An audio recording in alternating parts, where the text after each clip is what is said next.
Thus the heavens and the earth were completed in all their vast array. By the seventh day God had finished the work he had been doing. So on the seventh day he rested from all his work.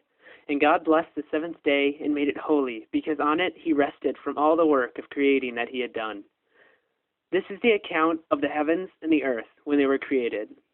When the Lord God made the earth and the heavens, and no shrub of the field had yet appeared on the earth, and no plant of the field had yet sprung up, for the Lord had not sent rain on the earth, and there was no man to work the ground. But streams came up from the earth, and watered the whole surface of the ground. The Lord God formed the man from the dust of the ground, and breathed into his nostrils the breath of life, and the man became a living being. Now the Lord God had planted a garden in the east, in Eden, and there he put the man he had formed. And the Lord God made all kinds of trees grow out of the ground, trees that were pleasing to the eye and good for food. In the middle of the garden were the tree of life, and the tree of the knowledge of good and evil.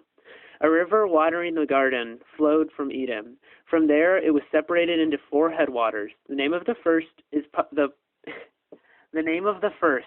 Fishon. It winds through the entire land of Havilah,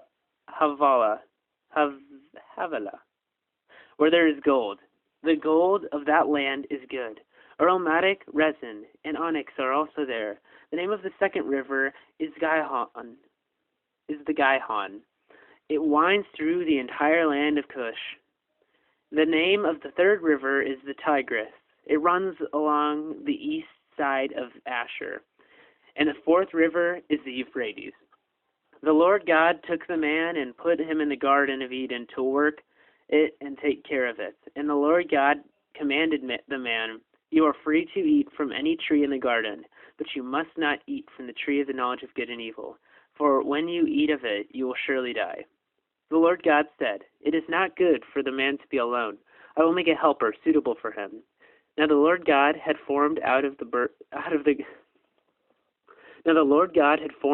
ground all the beasts of the field and all the birds of the air.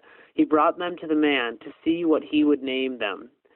And whatever the man called each living creature, that was its name. So the man gave names to all the livestock, the birds of the air, and all the beasts of the field. But for Adam, no suitable helper was found. So the Lord God caused the man to fall into a deep sleep. And while he was sleeping, he took one of the man's ribs and closed up the place with flesh. Then the Lord God made a woman from the rib he had taken out of the man, and he brought her to the man. The man said, "This is now bone of my bones and flesh of my flesh. She shall be called woman, for she was taken out of man. For this reason, a man will leave his father and mother and be united to his wife, and they will become one flesh." The man and his wife were both naked, and they felt no shame.